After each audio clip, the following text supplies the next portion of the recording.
রুমিন ফারহানা আমাদের সাথে বোধহয় তার নির্বাচনী এলাকা ব্রাহ্মণবাড়িয়া থেকে যুক্ত হয়েছেন। ব্রাহ্মণবাড়িয়া থেকে আমি জানি, নির্বাচনী এলাকা থেকেই কিনা। বেশ, রুমিন ফারহানা, আপনার এই ব্যস্ততার মধ্যে আপনি আমাদের সাথে সংযুক্ত হয়েছেন, সেজন্য আমাদের ধন্যবাদ, শুভেচ্ছা এবং ধন্যবাদ, কৃতজ্ঞতা জানবেন। আমাদের সঙ্গে আরও থাকছেন গণ অধিকার পরিষদের সভাপতি এবং ডাকসুর সাবেক ভিপি জনাব নুরুল হক নূর। জনাব নুরুল হক নূর, আপনাকে আমাদের অনুষ্ঠানে স্বাগত জানাই।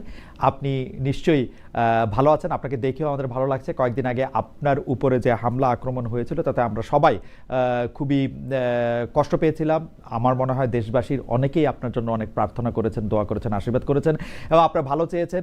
এর জন্য আপনি বোধহয় দ্রুত সুস্থ হয়েছেন, আপনিও আমাদের সাথে যুক্ত হয়েছেন, এর জন্য আপনি আমাদের ধন্যবাদ, শুভেচ্ছা এবং কৃতজ্ঞতা জানবেন। জনাব নুরুল হক নূর এবং ব্যারিস্টার রুমিন ফারহানা, আপনাদের দুজনের জন্যই আমি একই প্রশ্ন করতে চাই।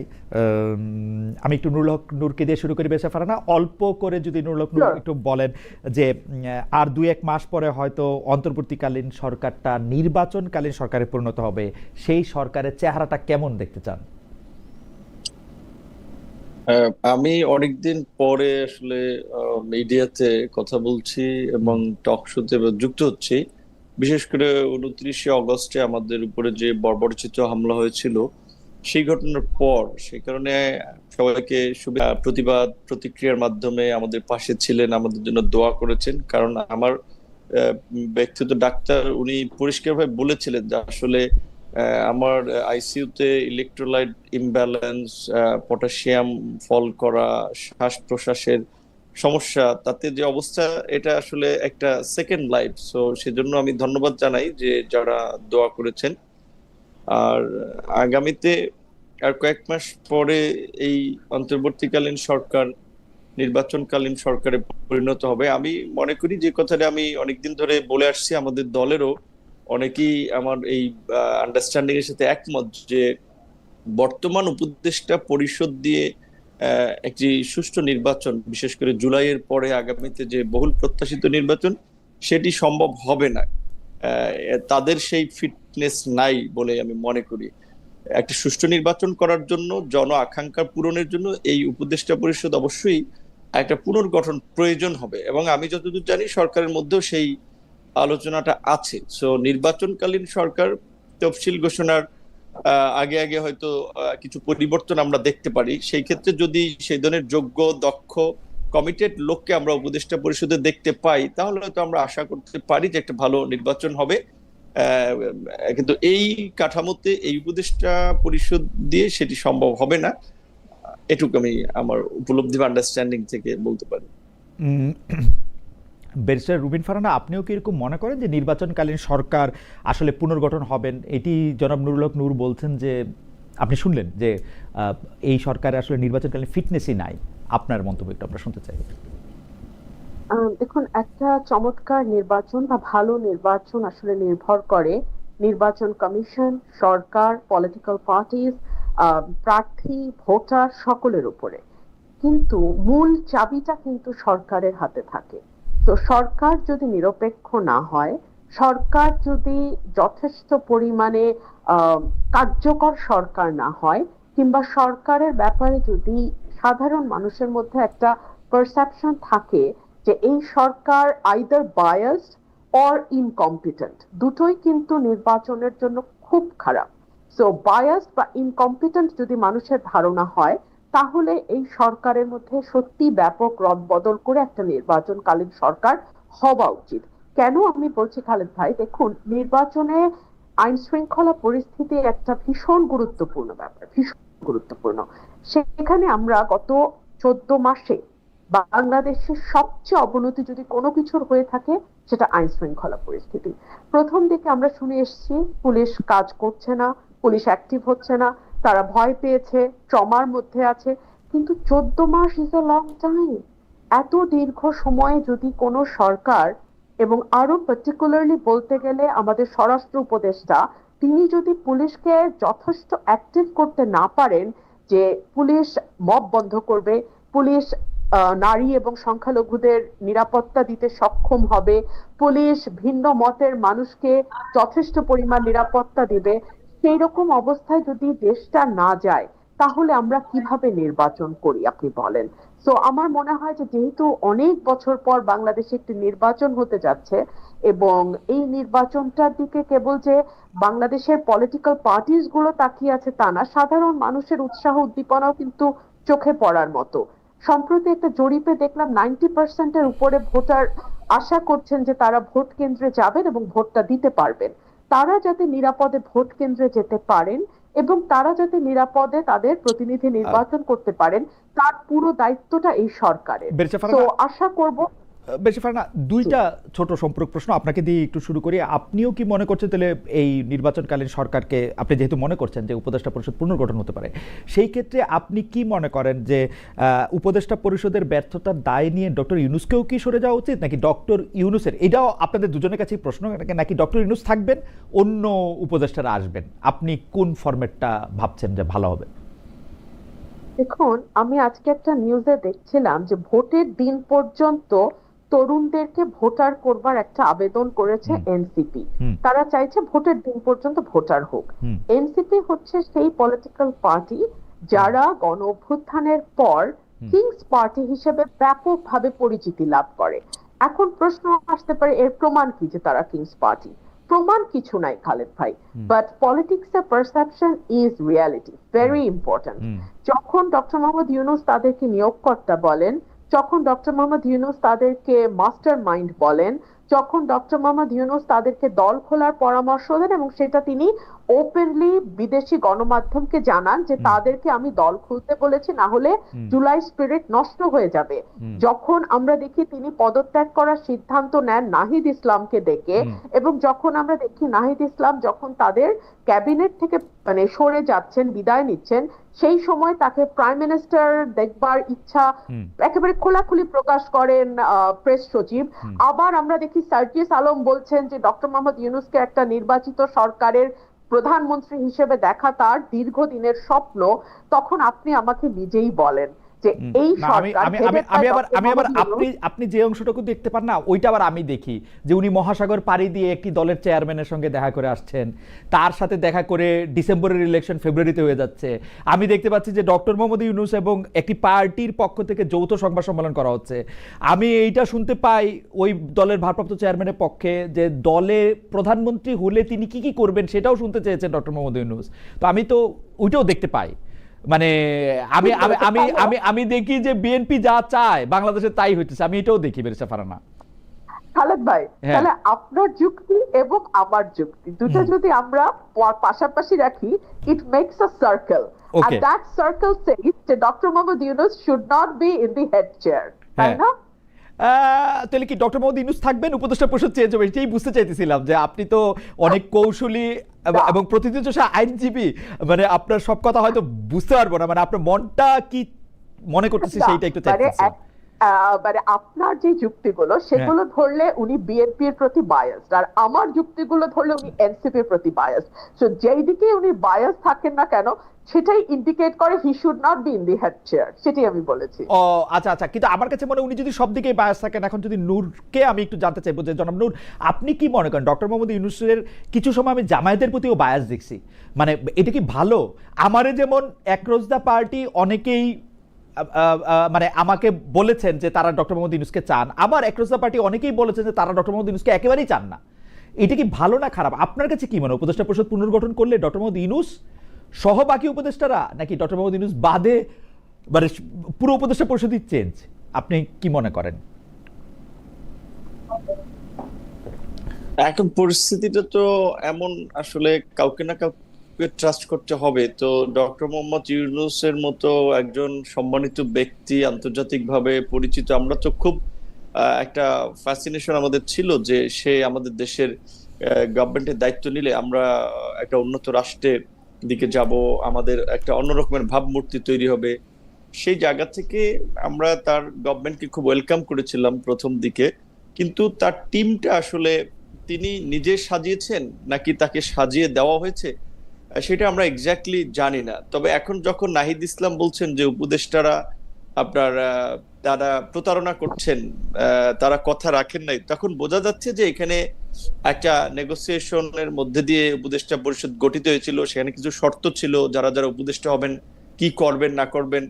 তো সেই দিক থেকে মনে হচ্ছে যে ডক্টর মোহাম্মদ ইউনূস আসলে একটা ভালো টিম পান নাই খেলার জন্য, যেটা আমরা ক্রিকেট ফুটবলের যদি কথা ভাবি, এখানে ডক্টর মোহাম্মদ ইউনূস হতে পারেন এখানে মেসি কিংবা ধরেন একজন ভালো প্লেয়ার, কিন্তু একজন প্লেয়ার দিয়ে তো আসলে একটা টিম জেতানো যায় না যদি তার সাথে প্যারালাল অন্য প্লেয়াররা ভালো না খেলতে পারে। আমি এটা বুঝতে পারতেছি, তার মানে কি ডক্টর আমি সরল প্রশ্নই করতেছি, আসলে কোনো প্যাচ ঘোষ নাই, মানে ডক্টর মোহাম্মদ ইউনূসের রাইখা উপদেষ্টা পরিষদ বদলানো হবে, নাকি ডক্টর মোহাম্মদ ইউনূস সহই উপদেষ্টা পরিষদ মানে আপনি ফিটনেস ছাড়া বলতেছেন?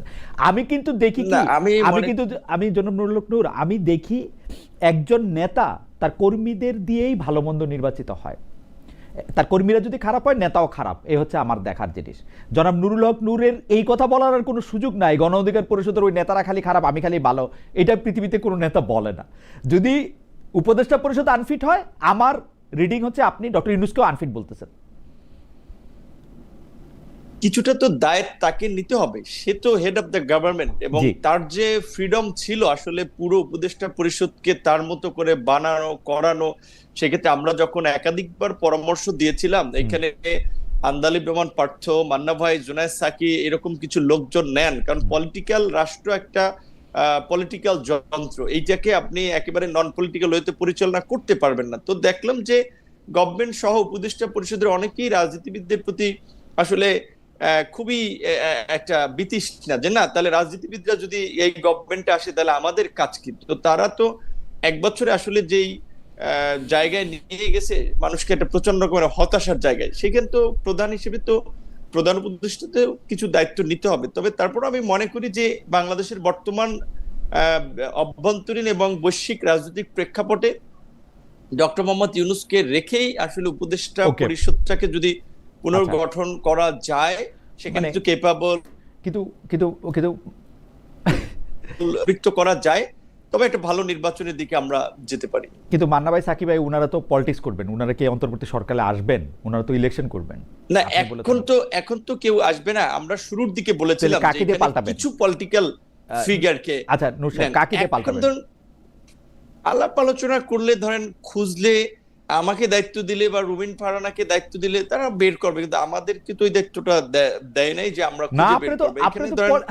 জনাব নূর, আপনি খুবই গুরুত্বপূর্ণ একটা পলিটিক্যাল পার্সন, তো আপনাকে কেমনে এই দায়িত্ব দিবে? আপনি তো আপনার ইচ্ছা মতো লোক যথা আমারে বসাই দিবেন ওখানে, যাতে আমি আপনারে ফেভার করি, রাইট? না, কিন্তু আলটিমেটলি এখন সেটা তো উচিত হবে না। সেটাই ধরেন অন্যান্য সময় যে কেয়ারটেকার গভর্নমেন্ট গঠিত হতো, কিংবা এখন যে জুলাই সনদেও যে কেয়ারটেকার গভর্নমেন্ট গঠনের যে বিধানটা রাখা হয়েছে, সেখানে কিন্তু বলা হয়েছে যে সরকারি দল আপনার কেয়ারটেকার হিসেবে 3 জনের নাম দিবে, চিফ হিসেবে বিরোধী দল 3 জনের নাম দিবে, অন্যান্য পার্টিগুলো নাম দিবে, সেখান থেকে একজনকে আপনার চুজ করবে বা বাছাই করবে।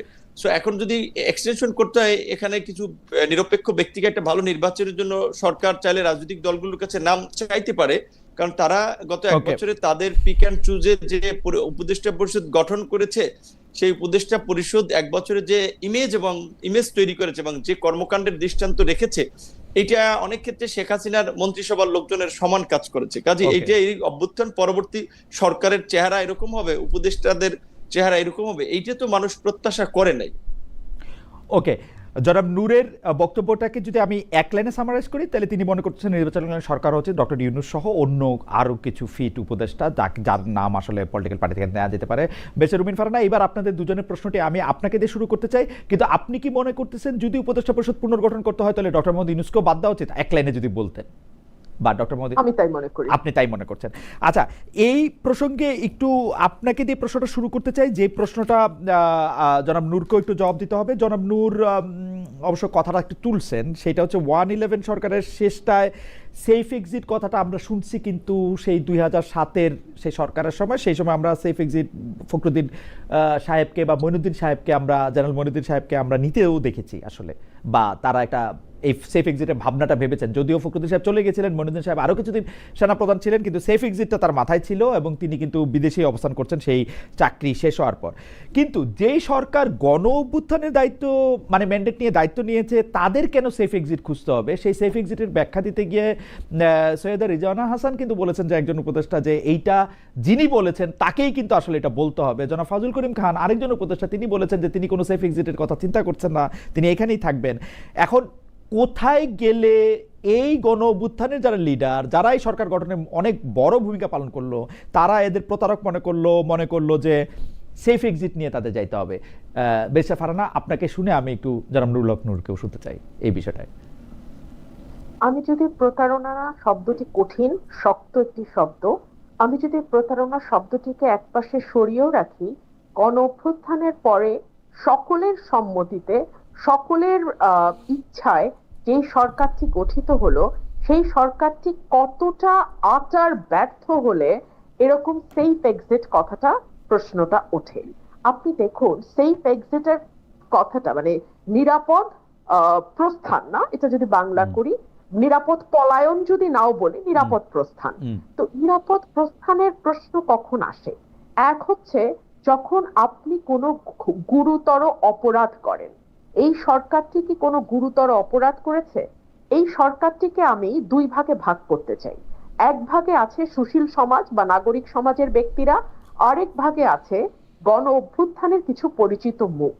গণ অভ্যুত্থানের দুজন পরিচিত মুখ, নাহিদ ইসলাম যেহেতু সরে এসছেন, দুজন পরিচিত মুখ এখনো আছেন। তার একজন হচ্ছেন মাহফুজ আলম, আরেকজন হচ্ছেন সরি আমার নামটা এই মুহূর্তে মনে পড়ছে না, আরেকজন যিনি কুমিল্লার আসিফ মাহমুদ সজীব ভুঁইয়া। আসিফ মাহমুদ সজীব ভুঁইয়া। জি, আমি মাহফুজ আলমের ব্যাপারে খুব বেশি বিতর্ক কিন্তু আমাদের কানে আসে নাই, কিন্তু আসিফ মাহমুদ সজীব ভুঁইয়া, তার এলাকা, তার পরিবার, তার পলিটিক্যাল পার্টিতে যোগ দেয়া, মানে কোনটাতে তিনি আদৌ দেবেন, তার নির্বাচন করা, নির্বাচনকে সামনে রেখে 240 কোটি টাকার প্রজেক্ট কুমিল্লায় অনুমোদন করা, যেটা নির্বাচনের ঠিক অব্যবহিত আগেই শেষ হবে বা শুরু হবে, অর্থাৎ ইলেকশনের সাথে ভেরি ক্লোজলি কানেক্টেড। এই বিষয়গুলো কিন্তু ভালো বার্তা দেয় না। এখন আসেন নাগরিক সমাজের। প্রথম থেকে আসিফ মাহমুদ সজীব ভুঁইয়া যেটাই বলছেন আর কি, যে তিনি অনেক বেশি মানে বিরোধী প্রপাগান্ডার শিকার হয়েছেন নানা কারণে। যাই হোক, সেটাকেও যদি আমরা আলাদা করে রাখি, যে মানে তাকে যেহেতু দায়িত্ব দেওয়া হয়েছে, যেমন বিএনপির পক্ষ থেকে তার বিরুদ্ধে যেটা সবচেয়ে বেশি বলা হয়েছে যে ওই দক্ষিণ ঢাকার মেয়র হিসেবে তিনি ইশাককে বসতে দেন নাই, এবং এইটা সম্পূর্ণ তারই সিদ্ধান্ত। এইটা উপদেষ্টাদের মধ্যেও কেউ এইটা ডিসক্লোজ করেন নাই, এমনকি প্রধান উপদেষ্টার প্রেস সচিবও এটা বলেন নাই যে এইটা আসিফ মাহমুদ সজীব ভুঁইয়ার একক সিদ্ধান্ত না, এটা উপদেষ্টা পরিষদের সিদ্ধান্ত, যেখানে উপদেষ্টা পরিষদ তার ঘাড়ে বন্দুক রেখে মানে তাকে আসলে মানে আমি এটাতে খুবই বিস্মিত হয়েছি যে এইটা আসিফ মাহমুদ সজীব ভুঁইয়াকে ঠেলে দেওয়া হয়েছে। বলে নাই যেটা আসিফের সিদ্ধান্ত না, এর বাইরেও আপনি দেখেন আসিফ একটি গণমাধ্যমের দিকে আঙ্গুল তুলছে যে সেই গণমাধ্যমটি ইশরাকের প্রভাব দ্বারা প্রভাবিত, কিন্তু সেই গণমাধ্যম যে রিপোর্ট গুলো করেছে সেটা তো একটা প্রপার ইনভেস্টিগেশন হতে পারতো, তাই না? আমরা তো কোনো দলীয় সরকারের অধীনে নাই, এই সরকারটা তো নির্দলীয়, নতুন বন্দোবস্ত, নতুন রাজনীতি, নতুন বাংলাদেশের স্লোগান সামনে নিয়ে এসছে। তাহলে একজন উপদেষ্টার অনিয়মের কোনো রিপোর্ট যদি গণমাধ্যমে আসে, সেটার কেন তদন্ত হবে না? আচ্ছা, আসিফ আর মাহফুজের কথা একপাশে সরিয়ে রাখি, এখন আসুন নাগরিক সমাজের যারা সদস্য তাদের দিকে একটু তাকাই। তাদের ম্যাক্সিমামেরই ডুয়াল সিটিজেনশিপ, সুতরাং বাংলাদেশ থেকে তাদের সেফ এক্সিট খুবই সহজ। সার্জিস আলম বলছেন যে মৃত্যু ছাড়া নাকি কোনো সেফ এক্সিট নাই, না, একদমই না। ওনারা খুব সহজেই একটা এমিরেটস এর ফ্লাইট ধরে বিজনেস ক্লাসে করে চলে যেতে পারবেন। আচ্ছা, বিজনেস ক্লাস কেন? বিজনেস ক্লাস এই কারণেই যে উপদেষ্টাদের অনেকের পিএস এপিএস এর দুর্নীতি নিয়ে ফিরিস্তি রিপোর্ট ছাপা হয়েছে, এবং তার উত্তরে কেউ বলেছেন তারা মানে পিএস এপিএস সরিয়ে দিয়েছেন, কেউ আবার বলেছেন আমরা শক্ত করে বকে দিয়েছি। তো এই যে বকে দেয়া কিংবা সরিয়ে দেয়া, এটা তো আসলে ফৌজদারি অপরাধ বা রাষ্ট্রের সম্পদ যখন আপনি পকেটস্থ করেন সেটা সাজা হতে পারে না। তাহলে তো শেখ হাসিনার সময় 400 কোটি টাকা পিয়ন বানিয়েছে, তো সেটার সাথে এই আমলের পার্থক্যটা হলো কোথায়? আমরা তো কোনো পার্থক্য খুঁজে পাই না। তো এই যে উপদেষ্টা মণ্ডলীর এক একজনের এক এক রকম সমস্যা, তো এখন সেফ এক্সিটের কথা হয়তো সে কারণেই উঠছে। আর দুই হলো, যারা সেফ এক্সিটের কথা বলছে তারা কেন এখন বলছে না যে কি কারণে, কেন তারা প্রতারিত বোধ করছে? এটা কি তাদেরকে কোনো অন্যায্য সুযোগ সুবিধা দেওয়ার কথা ছিল? দেয় নাই।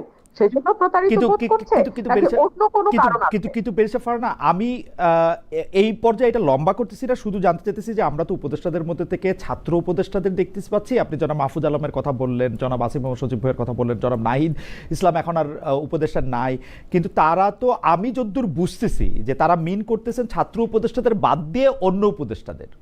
কিন্তু অন্য উপদেষ্টারা স্পেসিফিক কি করছেন, তাদের বিরুদ্ধে দুর্নীতির কোনো বা অসততার কোনো স্পেসিফিক অভিযোগ, তারা ব্যর্থ হইতে পারে, কিন্তু এগুলিকে আমরা একটা দেখি বা আমাদের কাছে কি কিছু দেখুন, আছে স্পেসিফিক কিছু, মানে ছাত্র উপদেষ্টাদের কথা বাদ দিয়ে? আমার আমার একটা পরিচয় তো আইনজীবীও, হ্যাঁ, তো আইনে একটা কথা বলা হয়, হি হু অ্যালেজেস মাস্ট প্রুভ।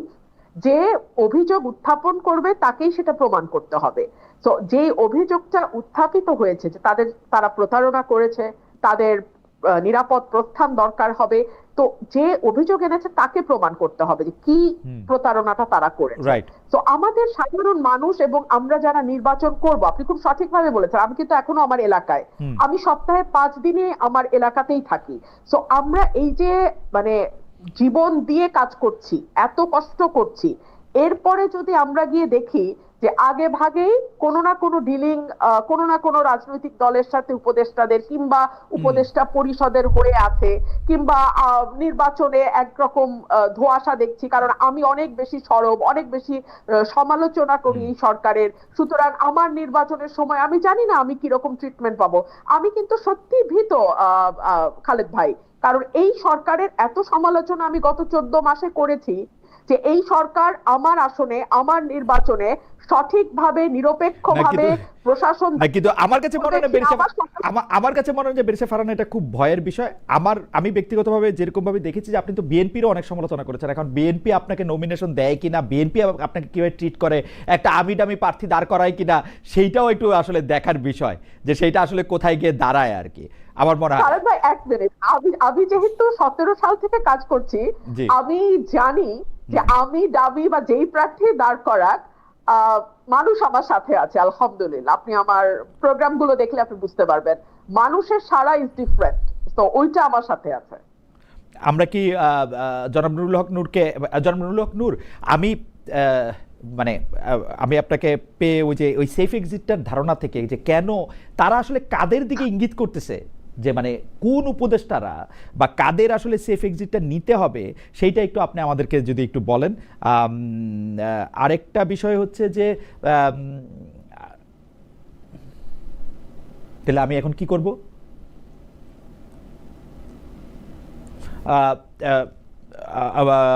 জনাব নুরুল হক নূরের ইন্টারনেট কানেকশনটা একটু হয়েছে, তবে আমি একটা খবরের প্রতি আপনার একটু দৃষ্টি আকর্ষণ করতে চাই বেরিসা রুমিন ফারহানা, এর মাঝখানে যেটা আপনাকে আসলে আমি পরের করার কথা ছিল, নুরুল হক নূর ফিরে আসুক, সেটা হচ্ছে যে আমি আজকে বোধহয় দৈনিক সমকালে একটি প্রতিবেদন দেখলাম। দৈনিক সমকালে প্রতিবেদনটা হচ্ছে অনেকটা এরকম, আমি আপনাকে বলি, এনসিপিকে ভোটের মাঠে সঙ্গে চায় বিএনপি। আমরা দেখেছি যে বিএনপি এনসিপির কর্মকাণ্ডকে তুমুল সমালোচনা করেছে, আপনিও করেছেন, মানে আপনার সাথে তো কথা মাঠের বাইরে, মাঠের ভিতরে, স্ক্রিনের বাইরে নানা রকম হয়েছে। এইটা কি সত্যি আসলে, মানে জুলাই আন্দোলনের ছাত্রনেতাদের যে দল এনসিপি, তাকে বিএনপি আসলে সঙ্গে চায়? আমার কাছে ঠিক তথ্যটা নেই, আমি জানি না বিএনপি এনসিপির সঙ্গে জোট করার কথা ভাবছে কিনা। তবে বহুদিন আগে বিএনপি একটা অবস্থান পরিষ্কার করেছিল যে জামাতের সাথে জোট হবে না, এর বাইরে অন্য যে কোনো পলিটিক্যাল পার্টির সঙ্গে বিএনপি জোট করতে পারে। তবে এখানে আরো একটা কথা আমি বিনয়ের সাথে বলি, আমাদের গণতন্ত্র মঞ্চের সঙ্গে আমাদের এক ধরনের অ্যালায়েন্স আছে। গণতন্ত্র মঞ্চ আমাদের সঙ্গে গত 7-8 বছর ধরে মাঠে ছিল, একই সঙ্গে 12 দলীয় জোটও কিন্তু এখনো আছে বিএনপির সাথে। তো এতগুলো পলিটিক্যাল পার্টির সঙ্গে জোট করার পরে আবার নতুন করে এনসিপির সঙ্গে হবে কিনা, এই ব্যাপারে আমার কাছে কোনো ব্যক্তিগত তথ্য আমি জানি না। এইখানে আমি নিউজটা পড়ে যা জানলাম, নূর সাহেব ফিরে এসছেন আমাদের কাছে, তবু একটা লাইন একটু শুরু রাখি। নিউজটা পড়ে আমি যা বুঝলাম, নিউজটা একেবারেই মানে গরম যাকে বলে ওভেন ফ্রেশ, সেটাতে বলা হইতেছে বিএনপি আসলে এনসিপির কাছে টানতে চায়, জামায়াত থেকে যাতে দূরে রাখা যায়, মানে জামায়াতের সাথে যেন না যেতে পারে। এই ব্যাপারে কি আপনি দুইটা লাইন বলবেন? দেখুন, ভোটে তো এখনো 3 মাস 4 মাস বাকি আছে। হুম। তো এই সময়টা ভীষণ ক্রুশিয়াল। অনেক দলের সাথে অনেক দলের জোট হবে, আবার অনেক দলের সাথে জোট যেটা আছে সেটা হয়তো কিছুটা আলগাও হয়ে যেতে পারে। সো এখনই এই ব্যাপারে মন্তব্য করা কঠিন। ভোটের হিসাব নিকাশ, ভোটের পরিসংখ্যান ইত্যাদি সকল কিছু বিবেচনায় নিয়েই রাজনৈতিক দলগুলো তাদের দাবার গুটি সাজাবে, এইটুকু আমি বলতে পারি। জনাব নুরুল হক নূর, আমরা আপনার কাছে জানতে চাইছিলাম যে কেন এই সেফ এক্সিটের কথাটা ভাবা হচ্ছে। এদিকে আমাদের একজন দর্শকের মন্তব্য আমার একটু চোখে পড়তেছে, উনি বারবার এই মন্তব্য করতেছেন যে হোয়াট এ গেস্ট চয়েস। একজন হচ্ছে বিএনপি, আরেকজন হচ্ছে বিএনপির খুব প্রিয় বা পালিত বা ওরকম কি জানি একটা শব্দ, আমি আবার ওইটা খুঁজে পাইতেছি না লাইনটা, যে জনাব নুরুল হক নূর, আপনার কি আসলে বিএনপির সাথে খুব বেশি, মানে আমার এটা জানা ছিল না, কিন্তু মানে আপনি এখন বিএনপির খুব ঘনিষ্ঠ কিনা এটাও আপনি একটু এটা বলবেন, মানে বিএনপির বিএনপির মানে বি টিম কিনা, বি টিম বা এ এখন আর একটু ক্লোজ টিম। প্রথম হচ্ছে যে আমাদের ধরেন 18 থেকে 20 কোটি মানুষের মধ্যে অন্তত প্রায় 10 কোটির উপরে মানুষ ইন্টারনেট ব্যবহার করে বা সোশ্যাল মিডিয়াতেও আছে। সেখানে আওয়ামী লীগ, বিএনপি, বিভিন্ন দলের সাপোর্টার আছে। কাজে সবাই চায় তার ব্লকে রাখতে, তার ব্লকের বাইরে কথা বললেই এত তীর্যক ভাষায় মন্তব্য করে। সেই ক্ষেত্রে আমাদের মধ্যে যে একটা সোশ্যাল মিডিয়া ন্যূনতম একটা সেন্স থাকা দরকার, এটা আমরা অনেক ক্ষেত্রে ভুলে যাই। সো এখন এইগুলোকে খুব বেশি আমি প্রাধান্য দিতে চাই না, কারণ রাজনীতি করলে তো এগুলো শোনাই লাগবে। তারপরে যে আপনি যে প্রশ্নটা করেছেন সেইটার বিষয়ে, যে বিএনপির সাথে ঘনিষ্ঠতা বা দূরত্ব বলতে কিরকম বুঝাবে সেটা আমি জানি না। তবে আমি এইটুকু বলতে পারি যে গত এই আওয়ামী লীগের 1.5 দশকে আমরা বিভিন্ন ক্ষেত্রে যেই ভূমিকাগুলো নিয়েছি বা যেই কাজগুলো করেছি আন্দোলন সংগ্রাম থেকে শুরু করে, সেখানে অনেকখানি বিএনপির ফেভারে গিয়েছে। ধরেন এই আন্দোলনের প্রেক্ষাপটটা তো আমরাই তৈরি করেছি 2018 সালে কোটা সংস্কার আন্দোলন। অবশ্য আমরা আমাদের প্রশ্নে ফিরে আসি, কারণ আপনি যখন এই প্রশ্নের জবাব দিচ্ছেন তখনই আবার আরেকজন দর্শক বলছেন নূর তো জামায়াত ঘেঁষা, তিনি আর কি বলবেন। অর্থাৎ আপনি একই সাথে বিএনপি ঘেঁষাও, জামাত ঘেঁষাও, সব ঘেঁষাও, এতে অসুবিধা নাই। আর রুমিন ফারহানা ব্যারিস্টার, আপনাকে নিয়েও মন্তব্য আছে, যে মন্তব্যটা আমার চোখে পড়তেছে। খালিদ ভাই ভালোই উপভোগ করছেন, রুমিনকে দিয়ে আপনার কথাগুলি বলাচ্ছেন, ইন্টারেস্টিং। আমি একটু জনাব নুরুল হক নূর, আপনার কাছে আসতে চাই এই সেফ এক্সিটের কথাটা, এবং উপদেষ্টা পরিষদের মধ্যে কারা আসলে মানে মানে শত্রুতে পরিণত হইল এই যারা অভ্যুত্থানের নেতৃত্ব দিলেন দলটার সঙ্গে।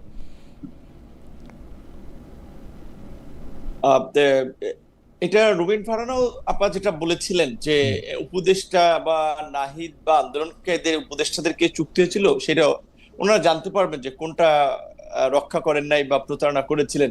কিন্তু আমি উপদেষ্টা পরিষদের মধ্যে আসলে 3 ধরনের লোক দেখি, 3টা বলয়ের লোক দেখি। সেই জায়গা থেকে একটা বলয়ের লোক আছে যারা আপনার কিছুটা আর্মি এবং প্রো আওয়ামী লীগের। তারা চাচ্ছে যে আওয়ামী লীগকে সুযোগ দেওয়া হোক নির্বাচনে বা আওয়ামী লীগের রাজনৈতিক কর্মকাণ্ডে, বা আওয়ামী লীগের এই ধরেন অন্যতম সঙ্গী ছিল জাতীয় পার্টি, তাদেরকে স্পেস দেওয়া হোক। যেই কারণে আমরা যখন জাতীয় পার্টির বিরুদ্ধে প্রোগ্রাম করলাম, আপনি দেখেছেন যে প্রকাশ্য দিবালোকে সমস্ত মিডিয়া সবকিছুর সামনে একটা দলের প্রধান, একটা দলীয় কার্যালয়ের সামনে আমাদের উপরে হামলা হয়েছিল। যদিও লোক দেখার একটা তদন্ত কমিটি হয়েছে, সেই তদন্ত কমিটির প্রতিবেদন আদৌ আলোর মুখ দেখে কিনা, কোনো ব্যবস্থা নেওয়া হয় কিনা সেটা আমরা জানি না। কিন্তু এটা শেখ হাসিনার আমলে, শেখ হাসিনাকে তো আমরা ফ্যাসিস্ট বলছি, আওয়ামী লীগকে তো আমরা ফ্যাসিস্ট বলছি। এইভাবে হ্যাঁ গুম করেছে, খুন করেছে, কিন্তু বিএনপির কোন নেতা কর্মী, শীর্ষ নেতাদেরকে কার্যালয়ের সামনে এইভাবে বোধহয় আপনার পিটিয়ে আহত করেনি। তো আমাদেরকে সেটা করেছে। তো কেন আমরা জাতীয় পার্টির বিরুদ্ধে আন্দোলন করেছিলাম বা প্রতিবাদ করেছিলাম, কারণ তারা চাচ্ছে যে সেই গভর্নমেন্টের অংশটা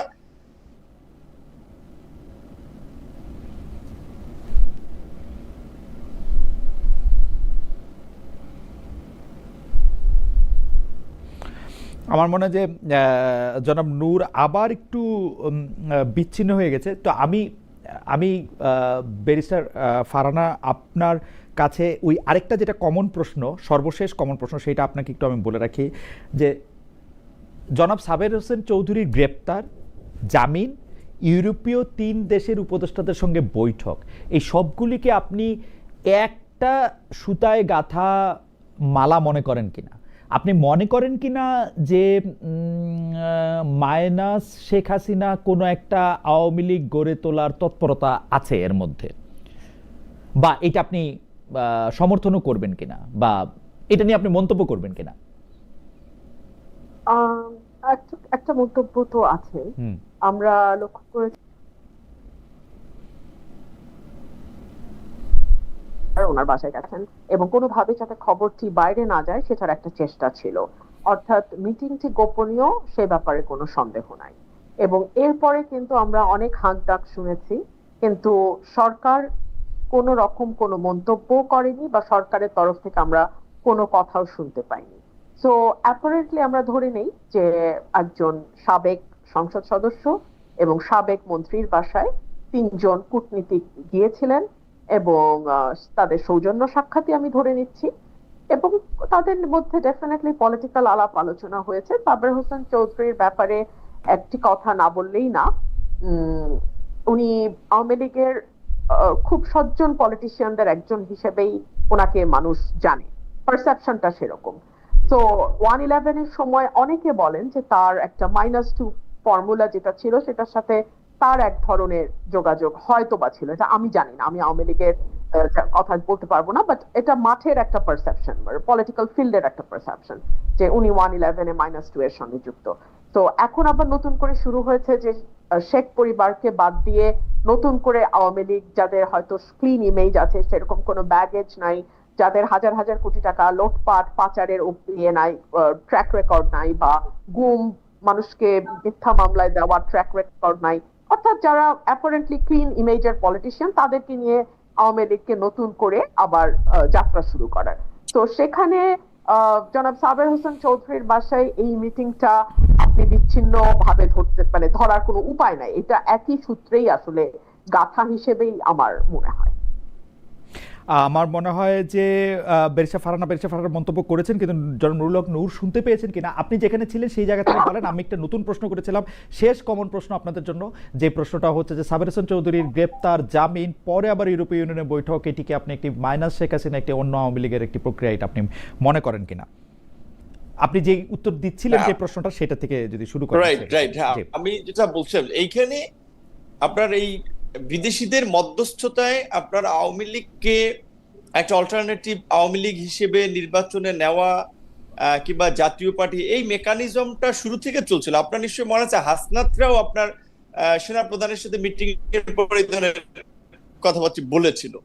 সেকেন্ড হচ্ছে আপনার এই সাবের হোসেন চৌধুরী গ্রেপ্তারের পরে এত দ্রুত সময় জামিন পাওয়া, এটা কিন্তু পরিষ্কার যে সরকারের উপদেষ্টাদের সেখানেও 2 জন উপদেষ্টার নাম এসেছে, এবং আপনার পরবর্তীতে আমরা দেখেছি আমেরিকান এমবাসিতে 3 জন উপদেষ্টা গিয়ে মিটিং করে। আসলে এটা আমাদের জন্য লজ্জা যে মিনিস্টার আপনার আমেরিকান এমবাসি থেকে মিটিং করলে ঠিক ছিল। তো এখন সরকারের মধ্যে এই কারণে হয়তো যেটা বলেছেন যে আমরা যেটা মিটিং এও দেখলাম, 3টা পার্টি নিয়ে গেছেন, জামাতকে, বিএনপিকে, একটা পার্টি, একটা নিউ বেবি, আপনার কোন বিবেচনায় নিল? ধরেন বিএনপি একটা বড় আছে, ধরলাম যে তাদেরকে নিয়ে গেছে সেই বিবেচনায়, কিন্তু তারপরে জামাতকে কিংবা এনসিপি কে, তার মানে সরকার তো এই 3টা পার্টির মাধ্যমে একটা সমঝোতার নির্বাচন, সিট ভাগাভাগি নির্বাচন, যেটা রুমিন ফারহানা বলেছে যে তার এলাকায় সে যেহেতু সরকারের ক্রিটিসিজম করে, তার প্রতি নির্বাচনে কি ধরনের ট্রিটমেন্ট হয়, আমিও তো শঙ্কায় আছি, বা আমাদের প্রতি কি ট্রিটমেন্ট হয়, কারণ 3টা পার্টিকে তো সরকার ওন করছে, বাকিদেরকে তো ওন করছে না, এটা সরকার আচার আচরণে দেখা গেছে। তো এই ধরনের একটা পক্ষপাত এইদিকে একদিকে দেখা যাচ্ছে, জাতীয় পার্টির বিষয়ে নীরবতা দেখা যাচ্ছে, জাতীয় পার্টির কার্যালয় পাহারায় পুলিশ থাকে, আর্মির লোকেরা থাকে, এবং তাদের বিরুদ্ধে কথা বলতে আমাদের নিষেধ করা হয়, প্রোগ্রাম করলে সেখানে হামলা করা হয়। তো তার মধ্যে দিয়ে পরিষ্কার যে সরকার নিজেদের